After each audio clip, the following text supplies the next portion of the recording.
El orden del día. Ramón, tienes la palabra.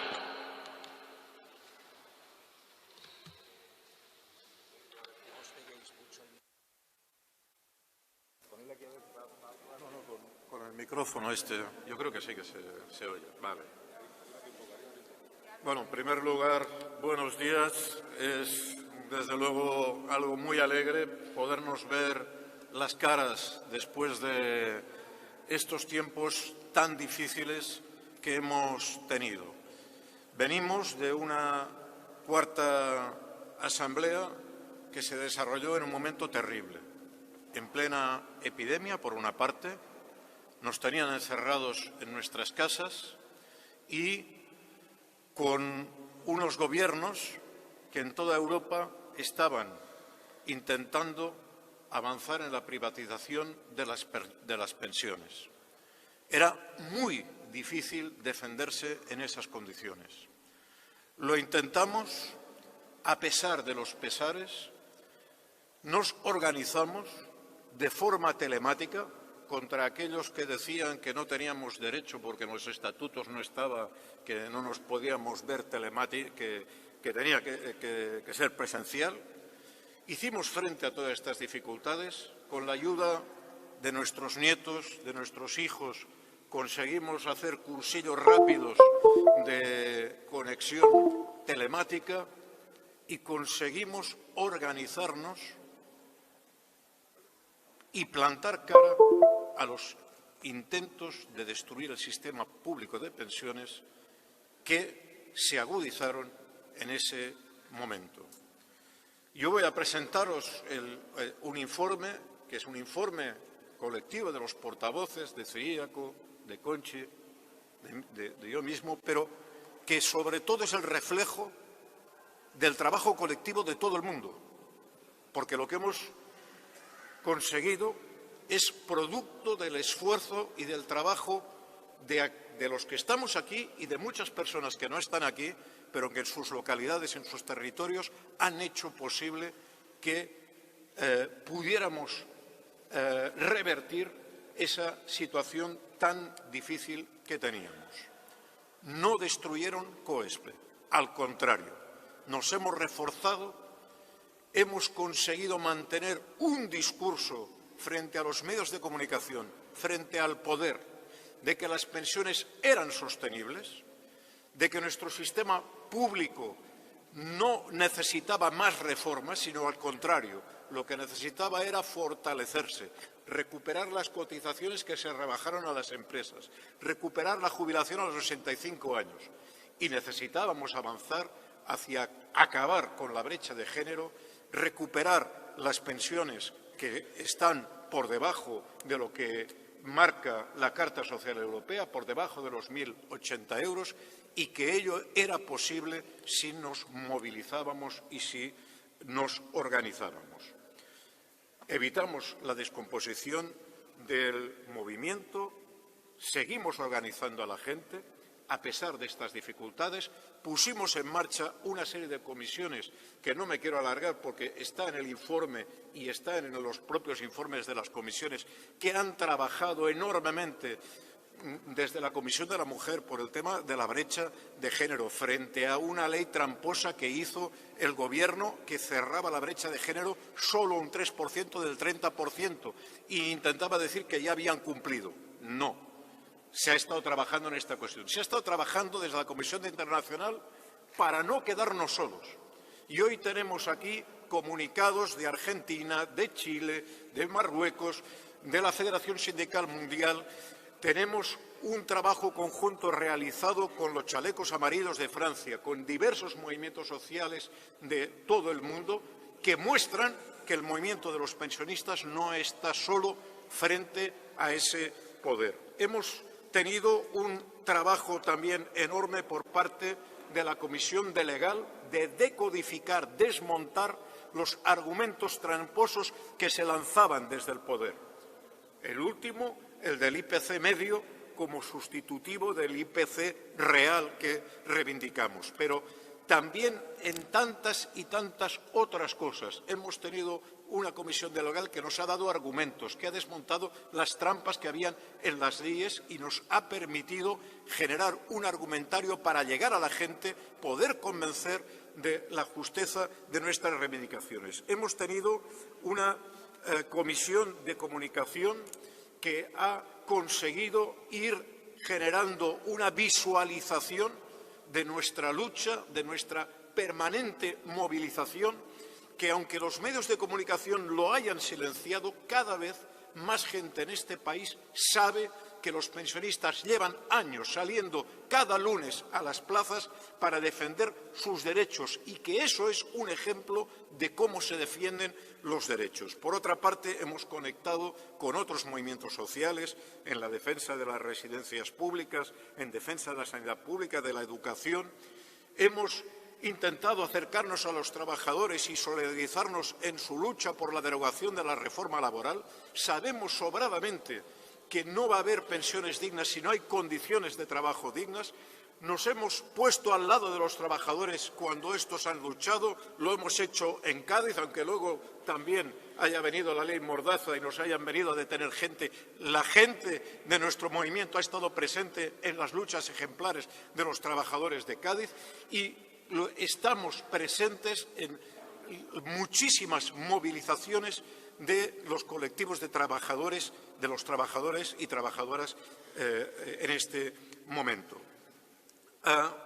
Hemos abordado toda una serie de dificultades. Yo quiero destacar que frente a todo ese ruido nos concentramos especialmente en tres cuestiones.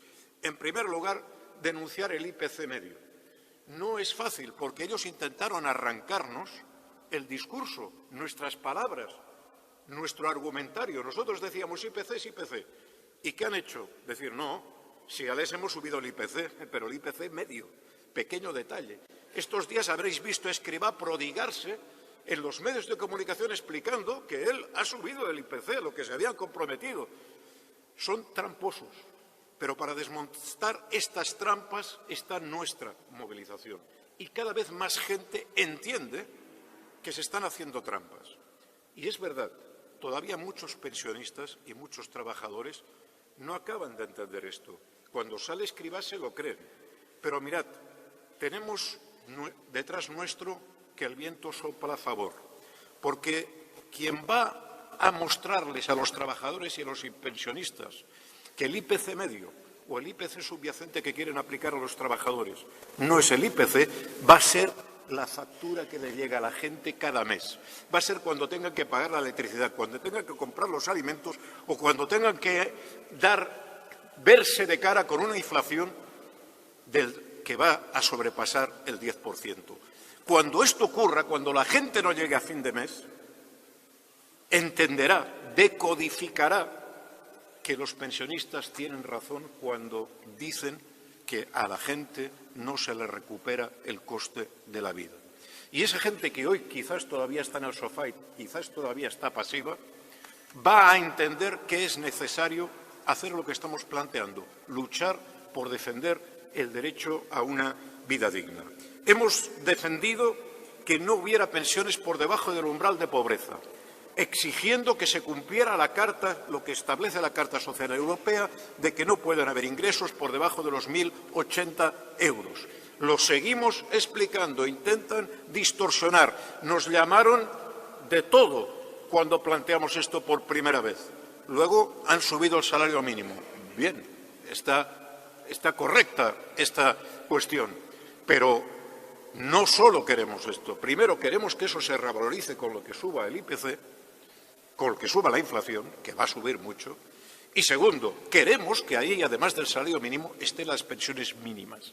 Esté la gente mayor que está por debajo del nivel de pobreza y que son millones en nuestro país, y especialmente mujeres.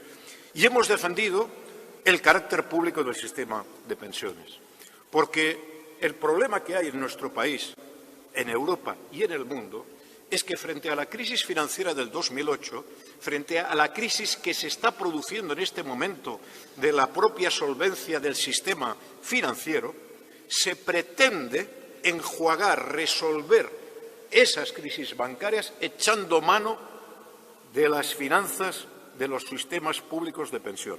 Por eso los fondos privados quieren meter mano, quieren obligar a los gobiernos a que metan mano, a que saquen el dinero de los fondos públicos de pensiones. Y esto no lo vamos a permitir. Lo estamos denunciando y estamos consiguiendo algunas victorias. Cuando el LAB, el sindicato mayoritario en el País Vasco, que había entrado en el juego de las pensiones privadas, se desmarca y dice que a partir de ahora no van a seguir por este camino, eso es producto de nuestra lucha. Cuando los sindicatos mayoritarios de este país, que aceptaron la primera parte de la reforma, lo del IPC medio, pensando quizás que a los trabajadores no les iba a pasar lo mismo, ahora se encuentran que le están exigiendo no el IPC medio, el IPC subyacente, que todavía es peor. Pues hemos conseguido que estos sindicatos mayoritarios ahora no apoyen la reforma que privatiza las pensiones, o al menos no la apoyen públicamente. Bienvenido sea, pero vamos a ir a los centros de trabajo a explicarles que de ninguna manera se puede sacar el dinero que va a las cotizaciones sociales para los fondos privados. Primero, porque los trabajadores en el futuro se van a encontrar que ese dinero no está, que se lo han gastado, que lo han pulverizado, como hicieron en Chile, en Estados Unidos. Pero segundo, porque si se desvía, y en los últimos días ya Escrivá está desmelenado y está planteando perdonar a las empresas hasta 1.500 euros por trabajador de su cotización social. Si se quita ese dinero de los ingresos de la seguridad social, no van a poder pagar nuestras pensiones, porque se pagan con lo que el mes anterior se ha cobrado de cotizaciones. Por tanto, ni a trabajadores ni a pensionistas es aceptable ese camino, por mucho que nos lo intenten envolver en celofán, con lazos bonitos, con incentivos para que quien entre en este juego reciba dinero adicional. No podemos permitirlo. Hemos intentado, en esta terrible situación, salir de nuestro aislamiento, porque han intentado colocarnos en una esquina. Pensaban que era más fácil robar a los pensionistas que a los trabajadores activos, por la razón de que, efectivamente, los pensionistas no se encuentran en los centros de trabajo. No tenemos la misma capacidad de movilización de estar decenas de miles de trabajadores en un polígono industrial, como estaban los compañeros de Cádiz. Es verdad que tenemos más dificultades para organizarnos, pero tenemos experiencia. Venimos de una larga lucha en la defensa de los derechos sociales, especialmente en la gente que compone el activo de nuestro movimiento. Y hemos sido capaces de darle la vuelta y de romper este aislamiento. En este sentido nos hemos dirigido a los jóvenes, a los trabajadores. Hemos evitado que se rompiera la unidad entre trabajadores y gente mayor, que lo intentaron, y especialmente entre la gente mayor y los jóvenes, que lo siguen intentando. Cuando dicen, hombre, es que fíjense, una ministra el otro día, es que claro, ¿cómo puede ser que haya gente que cobra una pensión que es más alta que lo que cobran los jóvenes en prácticas? Esto es lo que están planteando, a ver si nos enfrentan. Y la respuesta tiene que ser que lo que no puede ser es que haya jóvenes en prácticas durante años, que haya gente becaria, trabajo precario. Lo que hay que hacer es dignificar los salarios, no reducir las pensiones. En esta situación tan difícil, nos correspondió al movimiento pensionista levantar el movimiento social después de la epidemia. Y lanzamos primero convocatorias en febrero en cada uno de los territorios y luego una convocatoria el 16 de octubre en Madrid. Una convocatoria dificilísima. Nos encontramos con dificultades con otros movimientos de pensionistas y decidimos que seguíamos para adelante, pero dando la mano. Lo convocamos como COESPE, pero dijimos quien se quiera añadir, que se añada. Aquí no sobra nadie. Y tuvimos una manifestación que fue la primera manifestación social después de la epidemia. El primer movimiento social no fueron, podrían haber sido los jóvenes, lo tenían más fácil, que les han subido las matrículas de la universidad. Podrían haber sido trabajadores que han recibido también lo suyo, pero resulta que la primera movilización fue de la gente mayor. también sembrando ejemplo. Y en esta situación conseguimos revertir. Quienes pensaban que el movimiento pensionista estaba muerto se dieron cuenta que se equivocaban. Y conseguimos también incorporar aquellos movimientos que hasta última hora del mundo pensionista no convocaron o estuvieron intentando convocar durante otras fechas, etcétera, y finalmente convergieron con nosotros. Fue un éxito, juntamos 30.000 personas, pero fue insuficiente. Porque con 30.000 personas lo que se ha comprobado es que no basta para parar a Escrivá y los procesos de privatización. Seguramente si en lugar de 30.000 hubiéramos sido 300.000, la segunda parte de la ley no hubiera aparecido. Pero las cosas son como son. Y tenemos que concienciarnos que nuestra lucha es una lucha a largo plazo. No es una lucha que hoy convoques una manifestación y mañana cambies al ministro y cambies las leyes. Vamos a necesitar recomponernos, reorganizarnos, acumular razones, llegar a millones de personas, a los 9 millones de pensionistas, para poder parar la que se nos viene encima. En este sentido, esa movilización sirvió para mostrar al movimiento cuál era el camino y, por cierto, para mostrar a los trabajadores y a los jóvenes qué es lo que hay que hacer cuando van a por ti. Pero no conseguimos parar la segunda parte de la reforma, el proyecto de ley de regulación para el impulso de los planes de pensiones de empleo. ¿Qué nombre más largo para una ley que sería ley de privatización de las pensiones? No se atreven a decirlo así. Y la hacen farragosa, incomprensible. Tendremos que decodificarla para la gente. Tendremos que explicar que en la ley se dice que el Gobierno ya no va a garantizar lo que pase con el dinero que vaya a las pensiones privadas. Tema no menor, porque ya se están curando en salud. Recordemos que en Chile ha tenido que salir el Gobierno a compensar a los pensionistas. Pues aquí ya dicen, no, en la ley ya pone que no, nada de eso. Pues sí que están seguros de lo bien que va a ir esto. Una ley que plantea abrir una puerta. El problema no es si van a descontar 400 euros de cotización al mes a un trabajador o trabajadora, o van a ser 1.000, o van a ser... El problema es que esto es como cuando abres la puerta y te ponen el zapato para que no puedas cerrarla. Una vez se abre el camino de que la banca privada meta mano en las cotizaciones sociales, esa puerta no se va a cerrar. Y lo más probable es que si vienen otros gobiernos más conservadores o más neoliberales, la puerta se abra todavía más y nos destruyan este sistema. Por eso no vamos a poder, en fin, vamos a tener que dar esa batalla con paciencia e inteligencia. Lo hemos hecho. Hemos ido a los grupos políticos y les hemos confrontado. Y aquellos que al principio aceptaron pasar esa ley por la vía de urgencia, después nos han dicho que van a hacer enmiendas de profundidad para impedir que eso sea de esta manera. Bien, vamos a tener que continuar trabajando. Nos queda una lucha difícil en que necesitamos acumular fuerzas. Y las propuestas que, a través de la experiencia, nos planteamos serían, en primer lugar, ser capaces de sumar, ser capaces de llamar a COESPE a todo el mundo que quiera estar con nosotros. COESPE es un movimiento abierto. Esto no es un club cerrado que excluimos a nadie. Tenemos que trabajar, eso sí, con cuidado, porque cualquier organización social abierta, y más con las redes como funcionan, pues son muy vulnerables a las personas tóxicas.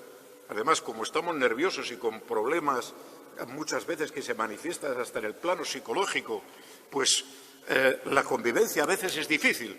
Pero tenemos que aprender a querernos, a cuidarnos entre nosotros, a resolver nuestras diferencias siendo constructivos, sabiendo que nadie tiene la razón, porque no tenemos un catecismo ni un libro que nos diga cómo hemos de actuar. Vamos a actuar, estamos actuando sobre la prueba y el error.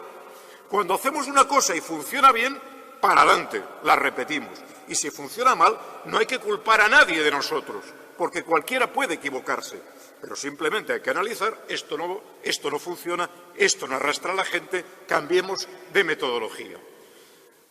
Intentemos evitar que personas tóxicas que repiten una y otra vez la misma historia y que cuando no consiguen poner sus criterios, pues la lían parda, ocupen lugares de responsabilidad en nuestra organización. Pero aquí no sobra nadie. Necesitamos gente, pero hemos de aprender a trabajar colectivamente, con fraternidad. Somos una organización abierta, somos un movimiento social. De hecho, no tiene sentido que nos machaquemos en imponer un criterio. Tiene que salir este cartel como este, porque como cada organización y cada plataforma tiene autonomía, por mucho que uno dé la plasta, si alguien no quiere hacer, no lo hará. Hemos de convencernos, hemos de trabajar por consenso y aprender unos de otros, porque como nadie tiene la razón, porque nadie sabe cómo vamos a salir de este agujero,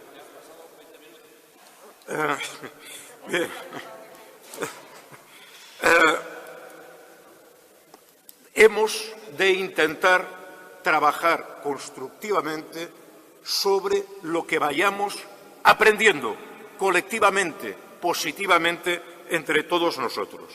Afrontamos tiempos adversos. La guerra no va a ayudar, al contrario. La guerra va a intentar justificar más recortes sociales, más ley mordaza y más gasto público, que dicen que no hay para las pensiones, pero sí lo hay para que nuestro gasto militar pase del 1,2 al 2%. Vamos a tener que llegar a los jóvenes, a los trabajadores y decirles que este no es el camino. Que el camino para acabar con la violencia, con los problemas, con la falta de legitimidad de los gobiernos. Yo os pongo un ejemplo. Acaban de haber elecciones en Francia. Consecuencia, la misma noche de las elecciones se lía un pitote tal que acaban muertas 2 personas. Lo que pasaba en el Capitolio empieza a pasar en Europa. Se está deslegitimando la misma manera de gobernarnos y necesitamos imponer otros valores. El valor de la mayoría social, el valor de los derechos sociales de las personas. Son tiempos complicados, pero pensad que sin nuestro trabajo las pensiones en este país ya estarían privatizadas. Somos un ejemplo de dignidad y de lucha para toda la sociedad. Y aunque las cosas estén difíciles, la carestía, las dificultades van a acabar llevando a la gente a nuestras filas, a nuestros argumentos y a nuestra lucha. Somos mensajeros de un cambio social que inevitablemente se va a producir en nuestro país. Ramón, perdona, por favor, para seguir también todo el tema de los tiempos, si puedes ir terminando, te lo agradecemos. Termino. Y hoy más que nunca tenemos que seguir manteniendo nuestras exigencias y nuestra organización. Gobierne quien gobierne, las pensiones. Gracias. Francisco, Pepe. ¡Qué personalidad!